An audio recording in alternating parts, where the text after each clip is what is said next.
Hello everyone, this is Caleb Simpson here from ZeldaDungeon.net. You're watching our video walkthrough for The Legend of Zelda Twilight Princess. This is the third chapter of the walkthrough, which runs about 27 minutes and is going to be broken up into 3 videos. It covers when we first enter the Faron Woods while it's in Twilight, up until the entrance of the Forest Temple. So there's actually going to be a big transition here of stuff that's happening, however, it's going to be pretty condensed and such. As soon as you enter the area, you'll see that Midna is playing with the sword and shield that we got from Ordon Village in the last chapter, and she's just playing with him and swinging him around. She practically whacks Link's head off there, but then she will say that she doesn't understand how anybody could use such weapons to fight the shadow beings and such, but she'll then make them disappear and say she'll hang on to them for you. In any case, she goes on to harass you once more, telling you that you have to do whatever she says. Then she says that she can hear the light spirit straight ahead, so... And then she goes on to pick on you, saying you better hurry if you want to help him.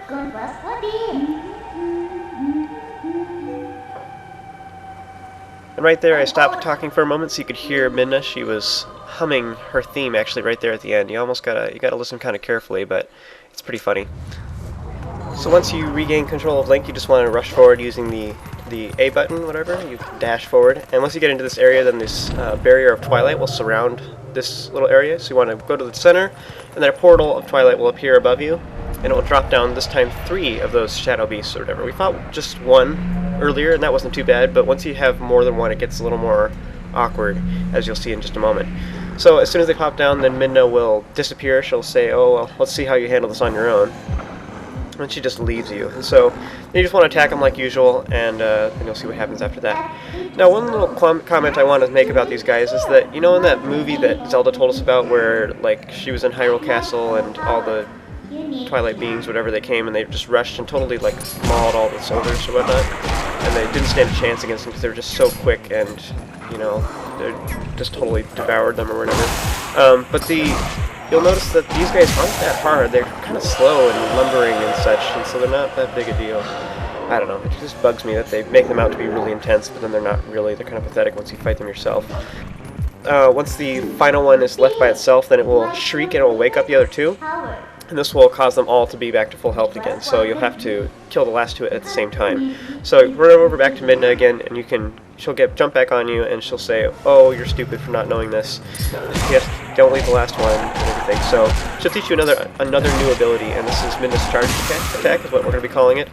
You hold the B button down, and it will highlight the ground around Link, and then enemies that it will hit will be highlighted as well. So you can tell which ones are going to be affected by your thing once you release it. So once you let go of the B button, Link will then dash forward, and anything that gets hit by it will take quite a bit of damage. So sometimes too, if you are highlighting an enemy and you know, notice how Link like jumps back and forth and such. If he hits an enemy that is not highlighted, that is in his path as he's like dashing around or whatever, he'll hurt them too, and he does quite a bit of damage to them as well, even though he didn't get them in his charged attack.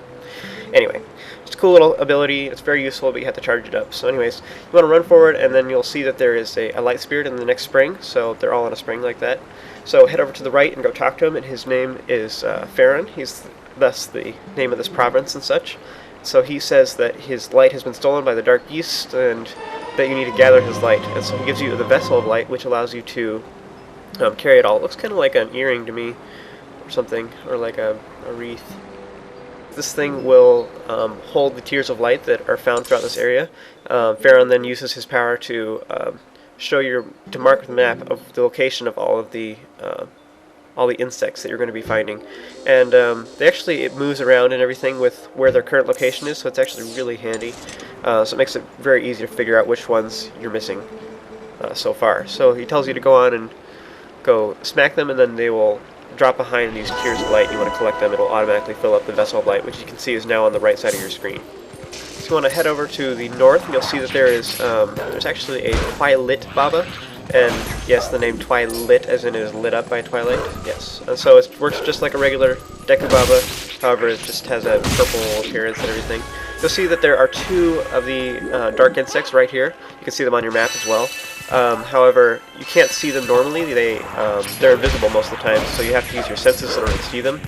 You can see them when they're attacking, I guess. They do this little electrical charge move or whatever, and it will hurt you if you touch them while they're charged up. So Just watch out for that. When any of these insects are electric, then you want to avoid touching them. If you walk forward, you'll see that one goes underneath the gate, and we'll deal with that in a moment. Head over to where Coro used to be, and he's not out here at the moment, but you'll see that there is an insect on the backside of his little cabin or whatever. So you want to head around the backside. You can Z-target it if you like. You want to just dash into the wall. This will knock the insects down. Once again, be careful not to touch it while it is charged up. And then you want to gather its light once you've defeated it. Head on over to this side. You'll see there's actually 2 more on your map. However, it's in the same area, but you don't see it. It's actually inside the house. So head over to this upper ledge, and then you'll be able to use Midna to jump into the window up on the upper ledge there. You want to hop on in here, and you'll see that there is a spirit in the corner, so use your senses to see it, and turns out it's Coro, so you can talk to him to listen to him, and he will say that there's some big bugs in here that are very creepy, so he obviously is scared of them, but doesn't like them very much. So then you'll see that the bugs then pop out from under his bed, I guess, and so once you defeated them, then the tears of light will float around the room, and Coro will be surprised. Apparently he sees that they got defeated, but he has no idea, that he can't see you at all. So you helped him out, and he doesn't know what happened. So anyways, gather the tears of light, and then go ahead and head out of here, and you can go out through the entrance.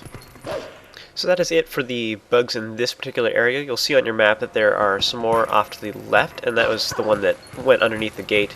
Now, as a wolf, we can't actually use keys or open the gate, but you'll see that on the right side of the gate, it looks kind of like the wood doesn't quite go all the way to the ground.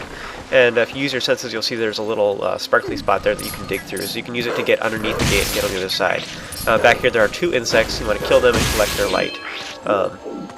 Once you've done that, you can head on into the cave. And this time it's actually in the Twilight world. It's actually really bright in there, so it makes it quite a bit easier because you don't need a lantern, which is a good thing because we can't use it right now. However, if you use your senses, you'll look over to this side right next to the torch, and you'll see there's a sparkly spot here right up against the wall, and you can use it to dig, and you'll appear at the other end of the cave all the way over there. So it's a big shortcut. That seems like an awful long way to dig to me. I don't know.